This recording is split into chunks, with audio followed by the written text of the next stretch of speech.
Hello there, everybody, and welcome back to Circling Seattle Sports on Converge Media. Charles Hammaker joined as always by Bel Garcia here. We are in the second week now of June, and as everybody will complain, the rain continues to pour here in the city. But when we get into the August months and it's really hot and my farmer's tan continues, I won't necessarily look back at these June days as too bad. But, with that being said, things continue to be busy here. With the Mariners having a frustrating homestand to begin. We're getting closer to Seahawks training camp starting.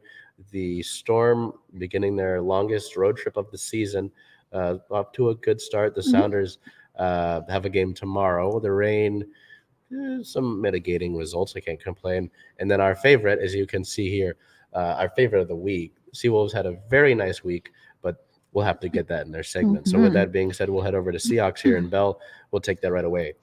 Yeah, and just a couple of notes here in terms of the Seahawks. DK Metcalf has not been present at minicamp. He continues to rehab from foot surgery, and he is doing that in LA, so no need to panic there, guys. But of course, we know that the contract talks have not yet resulted in a new deal for Metcalf, so a little bit of panic. But he would also be punished for not showing up to minicamp. On the 8th, it was announced that he will be fined more than $93,000 if he misses all 3 days of mandatory minicamp. And one thing that I skipped over here for the 7th, the preseason times have been announced. Week 1, the Seahawks will face the Steelers on August 13th at 4 p.m. Week 2 versus the Bears on August 18th at 5 p.m. And that one is being broadcasted on ESPN. And week 3 at the Cowboys on August 26th at 5 p.m. Rolling along here on the 8th, also the team restructured Shelby Harris's contract. The move frees up $3.3 million in cap space for the Seahawks. What, you thinking they're planning on something like that? I'd have to think that goes towards the Kalen. If it doesn't, I don't know what it would be, because I know they're not strapped for the cap right now. But considering that you inherited Harris's contract in the Wilson trade, right? He came that way. That's how he was packaged. That's the box that he came in. I figured that's got to be some leeway towards DK. I don't know if there's anything a portion else of it, right? Yeah. So that's what I think. I think that's where the direction it's heading towards is. That's a positive direction to look ahead for anyway. So moving on here on the 9th, Pete Carroll has provided an injury update on running back Chris Carson. He has not been medically cleared to return, but has a big assessment coming up in 2 weeks. Carson is facing a potentially career-ending neck injury. Are you concerned considering that he technically hasn't been medically cleared? Yeah, because that injury was suffered. It wasn't like an end of the season thing. I think it was like mid-year, earlier in the year. So yeah, to be all the way back then and to not even know if you're cleared yet, let alone, it's not like we're talking about, he's not able to do a certain drill. He's not even been cleared to touch the field yet. Yeah. Or do football activity. I don't know if I think he is rehabbing, obviously, to an extent, but like football activity, he's not joined the team. Right. So I think it's a little concerning, but also just, at the end of, like with a neck injury, you got to prioritize your life here, because say he works really hard to get back, which Pete Carroll says worked really hard to, he's working really hard. Say he does work really hard to get back and he takes a wrong hit. You're paralyzed. I just don't mess with neck stuff. So it would suck at the end of the day if that's what ends his career, but as long as he's still able to make that choice, right, not having to have that decision made for him would be best, So it's going to be interesting, but at the end of the day, whatever is best for Carson is the best road to go down. Right. And I was going to say that I think we wish the best for him as a person rather than just as a football player. So hopefully there's some good news there, but we also, again, hope the best for Carson. So moving on here, 4 players could potentially miss the start of training camp. Safety Marquise Blair, cornerback Trey Brown, linebacker Ben Burr-Kirven, and linebacker John Radigan. All 4 suffered season-ending knee injuries last season. Any final notes before I move on to league news here? It's tough with the knee injuries there, because obviously Trey Brown is somebody that had a really good year when he got into the game, and you'd like to see him take that sophomore jump.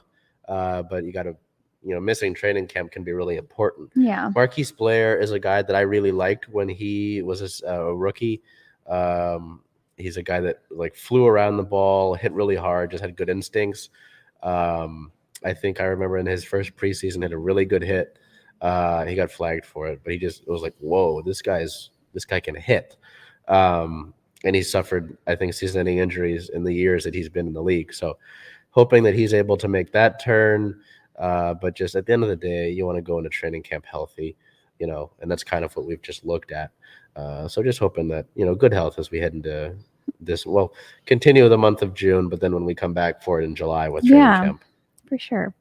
Moving on to some league news here. On the 7th, the NFL is trying to grow football in Africa. The league will host football camp in Ghana later this month, and it will be hosted by former New York Giants defensive end O.C. Umenyiora. Debo also is expected at minicamp. Despite requesting a trade, the wide receiver will be with the team for mandatory minicamp. So, who knows? Maybe that moving into a positive direction for the 49ers. Boo. So yeah, I don't know. It's interesting to see how that plays out, because not only do they have Debo, not being happy with his situation, but then there's also Garoppolo and their weird we want him, we don't want him. Yeah, I want to be here. So I don't know what their deal is with that. And then just to wrap the day, what is that, the 9th? That was the 7th, pardon me. The 7th up, the New York Times had their own investigation in relation to Deshaun Watson. A new report found that the quarterback met with 66 women for massages over a 17-month period, and the Texans enabled alleged sexual misconduct. So more and more news continues to come out about Watson. At the end of the day, we've set our part on it. I don't want this guy in the league, let alone probably not behind bars. Yeah. So, I think I read that they also had NDAs for the massage appointments. Yeah. So moving on here. On the 10th, the Rams have continued to add to their threat here on offense. Cooper Kupp signs an extension. Kupp and the Rams agree to a 3-year extension to stay with the Rams, keeping him in LA for the next 5 years. And that is a $110 million extension. And where do these guys continue to get this money to pay these guys like this? Like you and I were talking about before we started here, they have a really good front office to be able to manage all of this. I don't know how they do it, but yeah, you keep a guy like Kupp lined up after having, I think he was Offensive Player of the Year last year in the NFL. And just keep a guy that's really talented, that's a big help to this offense, and is a pain in the behind to have to play against. Definitely. So how they do it, don't know. I couldn't tell you. Well, we'll continue to see him in those division games, unfortunately.